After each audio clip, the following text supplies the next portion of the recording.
مرحبا بكم من جديد مرة أخرى. برنامج على سورس يضرب موعد مع مسؤولي الجهة إطاراتها للحديث في كل ما يشغل المواطن بولاية باجة فيما يتعلق بهمومه سواء اليومية أو ما يرتئيه المواطن وينتظره من مسؤولي الجهة. سعداء اليوم باستقبال السيد إسماعيل القطيطي رئيس إقليم الشركة التونسية للكهرباء والغاز بباجة لأول مرة في راديو سامبا وبالتحديد في برنامج على سورس. مرحبا بك إسماعيل.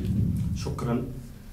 سي إسماعيل، ما يخفاكمش أنه بعد الثورة وقعت برشا مشاكل للشركة التونسية للكهرباء والغاز، الشيء اللي خلاها في المدة الأخيرة تقوم بحملة للاستخلاص قامت بها الشركة، وحبينا معناها نعرفوا من سيادتكم حاجتين: شنو هي النتائج اللي أبرزتها الحملة هذه، يعني في مستوى إلى أي نسبة وصلتوا في الاستخلاص، والفولي الثاني سمعنا كمجتمع مدني أنه أعوان الشركة التونسية في بعض الأحيان أو في برشا مرات تعرضوا ربما لاعتداءات أو استفزازات من المواطنين. حبينا ناخذ من عندكم أنتم سيادتكم فكرة غافية على الموضوع هذا. شكرا، بارك الله فيكم. نحن سعداء بالاستضافة هذه، وإن شاء الله تكون فرصة بالنسبة لنا لإبراز معناتها المجهودات اللي نقوم بها، وكذلك لإبراز بعض المشاغل اللي يتعرضوا لها الأعوان بتاعنا. إقليم باجة تقريبا يسهر على تزويد 91,000 مشترك ضغط عادي، وكذلك عندنا غرفاء ضغط متوسط، عندنا تقريبا ما يفوق ال 500 مشترك، عادة يعودوا صناعيين وإلا إدارات كبار المستهلكين. نسبة التنوير بلغت 99.5% على مستوى الولاية، وهذه تضاهي معناتها النسبة الوطنية تقريبا في الحدود هذه. وتقريبا نجم نقول لك وأن كل المساكن مزودة بالكهرباء إلا الحالات المتشتتة، ما ثماش حتى تجمع في الجهة يفتقر نور الكهرباء، بل بالعكس تو حاجيات المواطنين هي ممكن في التنوير العمومي في الشارع. صحيح ثم ممكن بعض بلايص مازال، لكن هذا مربوط بتمويلات ونحن مستعدين للقيام بواجبنا في الباب هذا، وربما يكون المجهود العمل معناتها مستقبلا في الحالات هذه. بالنسبة لموضوع الديون، فعلا موضوع الديون يشغل الشركة معناتها باعتبار ارتفاع المهول مبلغ الديون. قبل الثورة كان تقريبا 170 مليار على المستوى الوطني، توا أصبحت 870 مليار، معناتها أضعاف، ممكن أكثر من 4-5 مرات. هذا الكل بطبيعة باعتبار ثم تلكؤ في خلاص معناتها الفواتير خاصة من الغرفاء العاديين. بالنسبة لجهة باجة معناتها إقليم باجة اللي نشرفوا على الإدارة نتاعو، الديون عندنا 16 مليار ونصف، هذا إلى موفى معناتها شهر أكتوبر. عندنا إشكاليات، أغلب الإشكاليات هي مع الغرفاء العاديين. الغرفاء العاديين كما كنت نفسر ثم تلكؤ في الخلاص، وفي بعض الأحيان تصير اعتداءات حتى على الأعوان عندما يتنقلوا. سجلنا الكثير من الحالات. ثم شيء معناتها يتفصل، نحن ماذا بينا مش كل شيء معناتها نعالجوه معناتها ثم حالات تتفصل معناتها بالصلح، وثم حالات اللي توصل مستوى معين يعني مضطربين بطبيعة مجبورين باش نحفظوا حق العون، ثم متابعات قانونية في الباب هذا. بلا سي إسماعيل سامحني، بالنسبة لولاية باجة 16 مليار ديون لإقليم باجة الكهرباء فقط. حبينا نعرفوا النسبة من 16 مليار هذه للمؤسسات العمومية، لأنه في بالنا مثلا السلاق يسال البلدية، يسال مؤسسات عمومية زاد معناها ماهوش المواطن فقط ربما يتلكى. نعرفوا قبل الثورة ثم كيف ما نقولوا نحن المؤسسات نتاع الحزب الحاكم قبل ما كانش تخلص مثلا الستاجر معناها تمتع معناها بالواحد. حبينا نعرفوا اسك المواطن قداش عنده في النسبه هذه في 16 مليار. فعلا معناتها موضوع المديونيه يمس بالطبيعه كل القطاعات. بالنسبه للغرفاء العاديين كان عندنا 5 مليارات و100 معناتها قبل الحمله 5 مليارات و100 تقريبا 3 ولا 40% يخص الحرفاء العاديين. عندنا الصناعيين المعامل عاده عندنا 310، ولكن هذوما ما عندناش اشكاليات كبيره باعتبار نجموا نقطعوا الكهرباء، ينجم يخلص يعني بعد بنهار اثنين. توا كان تشوف ما تلقاش 310 ما همش تلقاهم راهم خلصوا ودخلنا في فاتورات جدد. ثم شركات وطنيه ودواوي عندنا 1.900 واغلبهم يخصوا قناه المياه نتاع الشمال سيكادينور، هذه تقريبا 1.600 خاصه بها. ولكن عندنا اشكاليات في قطع الكهرباء، وصلنا مرات اضطررنا لقطع الكهرباء، ولكن ماهوش في كل مره مسموح لنا. معناتها نحن بيدنا نراعوا بعض الاوضاع، ماهوش في كل حال نقطعوا الكهرباء. بالنسبه للبلديات 1.160 يعتبر رقم معناتها متعودين على الارقام هذه، يعتبر عادي. الادارات الجهويه اللي فيهم لهنا هي السي ار دي المندوبيه الجهويه للفلاحه تاع المحطات نتاع الصقر، هذه 5 مليارات و300. معناتها الجزء الكبير تقريبا الثلث يخص المناطق الساقويه الخاصه بالسي ار دي المندوبيه الجهويه للفلاحه، هذه فيها معضله وديون تاع سنوات، والمبلغ هذا يتفاقم من سنه الى اخرى، وخاصه في فصل الصيف تكثر الحاجه في الاستهلاك، معناتها تلقاها تولي بالمئات الملايين، هذا استهلاك كبير. والحق تو انا مع سي ار دي في معناتها في نقاشات على الاقل للتخفيض من النسبه هذه نتاع الديون.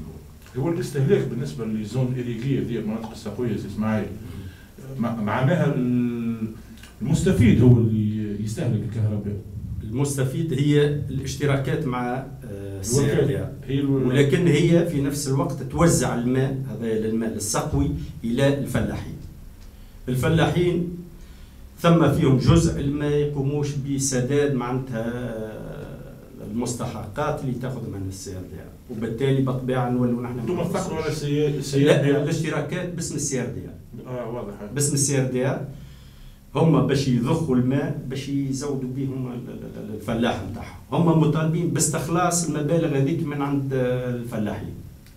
هذا الى جانب موضوع اخر يخص السي ار دي، الاسعار اللي يزودوا بها الفلاحين ما تغطيش كامل التكاليف. من 5 مليارات و300 تلقى ماهيش بكلها عند الفلاحين، ثم مشكله في الكلفه.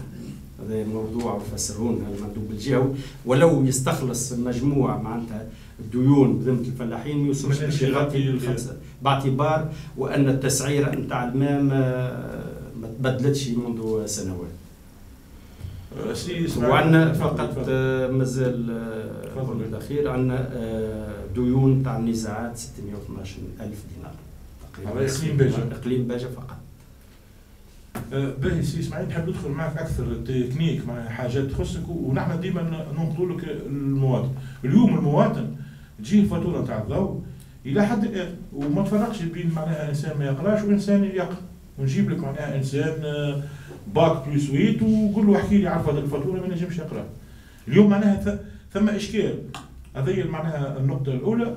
النقطه الثانيه ثم ريمور معناها اليوم خارجه تخص حتى الستيك والسوناد، انه التسعيره بالزون. يقول لك هنايا مثلا مستهلك عندي بلازما وعندي فريجيدير وعندي حديد وفير ريباسي وكذا وسيشوار مثلا في حي شعبي راه يجيني 25 دينار معناها ما تفوتش. بالكونتر الاخر عنده ربما اقل الات وتجيب برشا. اليوم ثم الفكره هذه. ونسمي لك مثلا نقول لك حي الصحه لافاهاش جبل الاخضر تحسها مرتفعه منتفخه الفاتوره نتاعهم. بالكونتر تمشي تحيه اخرى تلقاها اقل. ما فهمناش شنو هي معناها الفاتوره اليوم. البشر المواطن ما ينجمش يقرا. اسكو هي صعيبه للدرجه هذه ولا هي ربما تلمون سهله برشا ما فهمناهاش؟ بالنسبه للفاتوره هو موضوع قديم ما ننكروش اللي فيه بعض التساؤلات حتى من قبل، ولكن الشركه اجتهدت تقريبا ثم 10 سنين من بدلنا معناتها الصوره نتاع الفاتوره. وقعت فيها محاولات باش نوضحوا اكثر. وثم زدنا في الفيرسون تاع الفاكتور، يعني في الظهر تاع الفاكتور كيفيه القراءه نتاعها.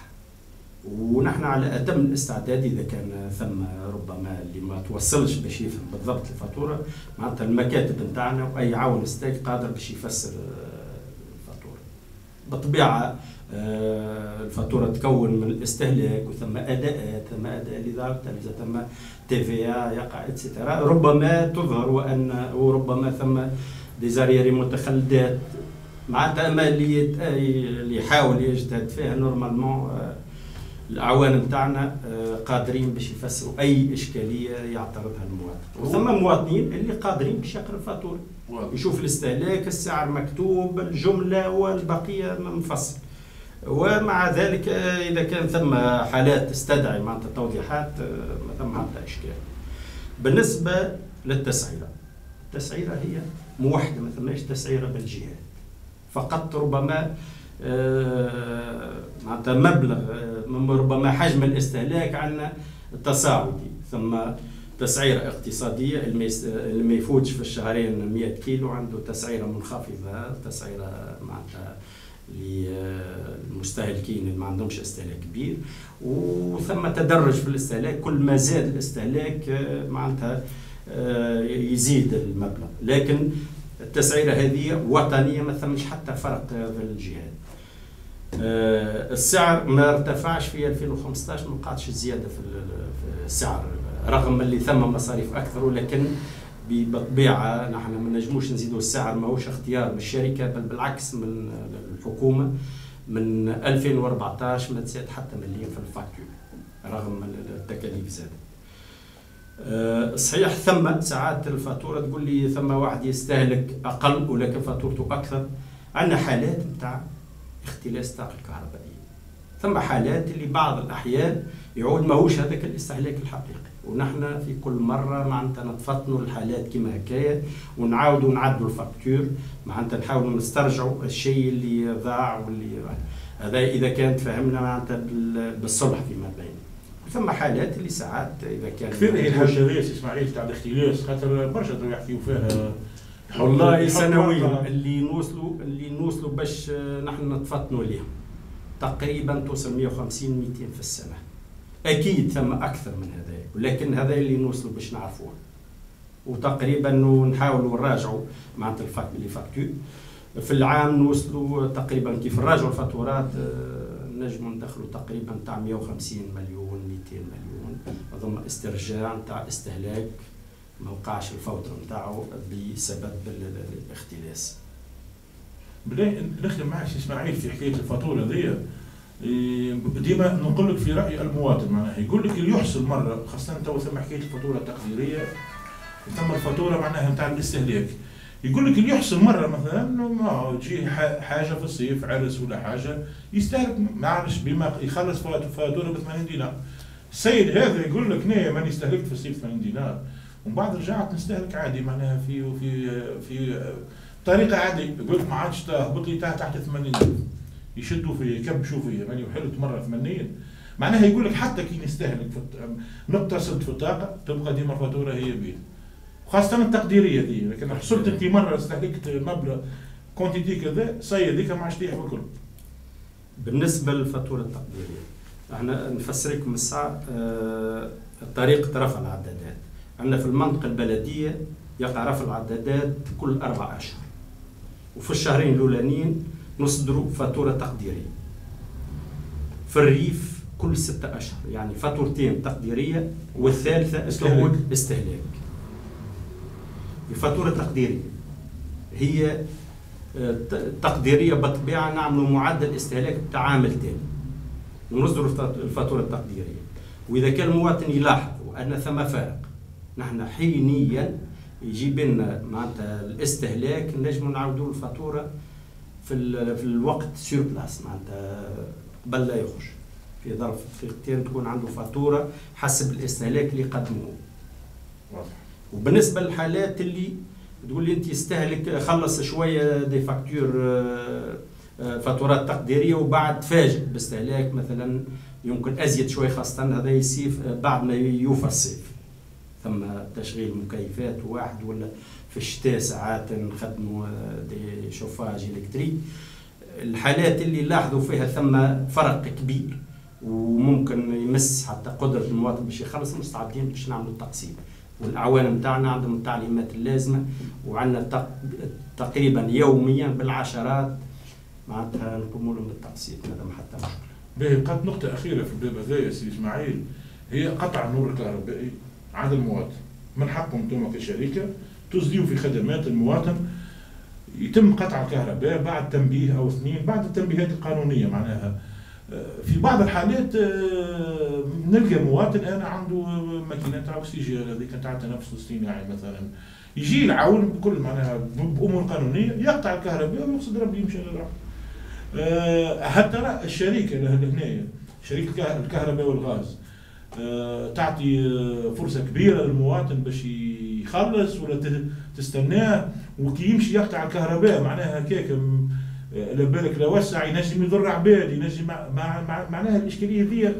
ما خمتش اليوم الشركة في طريقة أخرى باش تاخذ فلوسها غير أنها تقطع الكهرباء على المواطن. أنت تو قلت يعني بعض المؤسسات الصناعية تنجموا تضطروا ساعات باش يعني هذه هي الآلية الوحيدة. معناها ثم شكون في المجتمع المدني يعتبرها، سامحني بالكلمة، آلية متخلفة معناها شوية. ماذا بينا نشوفوا آليات أخرى، طرق أخرى باش نستخلص فلوسي من غير مثلا ما نلزم مواطن بيته ليلة ولا ليلتين. ساعات تجي سبت واحد ما ينجمش يمشي يخلص الشركة مسكرة ويبقى هو كيك على الضرب. وبالنسبة لنا احنا قطع الكهرباء ما يكون إلا في الحالات القصوى، ماهوش بصفة معناتها آلية كل واحد ما خلصش فاتورة نحن نخلوا آجال. وثم عندنا أغلب الحالات نقصوا عليهم هم اللي معناتها عندهم مدة طويلة ما خلصوش، ساعات بالفاتورتين 3 ساعات عام. تو ما تستغربش عندنا فاتورات مش خالصة حتى من 2011 و2012 و2013، وعندنا برشا إشكاليات في الباب هذا. قطع النور الكهربائي ماهوش بصفة آلية، العون يتصل وبعد يمشي يعمل دوره ويرجع للمواطن. ونأكد لك ما ثمش حتى حاله يقع فيها قطع الكهرباء إذا كان ثم حالات إنسانية، كيف إنسان يستعمل طبيا في الأكسجين. أعوان إذا كان حالة ما يشيروا له أي مواطن ثم حالة من النوع هذا هم فاهمين وعندهم التعليمات اللازمة، وأبدا باش يكون قطع الكهرباء بصفة آلية. هو قبل كل شيء يتصل بالحريف ويعلموا على الفاتورة، ونحن الهدف نتاعنا ماهوش قطع الكهرباء. بالنسبة للطريقة الحالية إذا كان واحد يحب يتفادى قطع الكهرباء، ثم طريقة الاستخلاص الشهري، معناتها ينجم يعمل معنا اشتراك كونه كل شهر يخلص جزء من الفاتورة على من الشهرية من الكونت نتاعهم من الحساب البنكي، وهكاك عام كامل ما يقعش الواحد. وبعد في آخر السنة يقع مرة في السنة يقع على حساب. إذا كان دفع بالزايد نرجعوا له، ملتزمين باش نرجعوا له، وإذا كان دفع بالناقص نجموا نعاودوا يحب يخلص الفارق، وإلا نجموا نعاودوا نجدولوا له يولي ممكن يدفع أزيد شوية باش الراتراباج تاع الشيء اللي ما كانش خلصه قبل. هذا حاليا. بالطبيعة ثم طرق أخرى ربما في المستقبل، ربما لو بريبي، أما تو هذه كلها مازالت في الدراسات، ما نجمش نفصح عليها، مازالت في مستوى الدراسات. إن شاء الله يجي وقت وربما نطوروا الطرق نتاعنا، ولكن نحن ديما على الاستعداد. ما ثمش واحد اتصل بينا وما نلقولوش حل إذا كان مستعد باش يخلص ولو جزئيا. مشكور سي إسماعيل. ننتقلوا للنقطة الثانية واللي هي مهمة، ونعطيوك فاصل صغير باش ترتاح فيه شوية، خاطر اللي تعبت شوية، ونرجعوا لكم إذا بعد هذا الفاصل.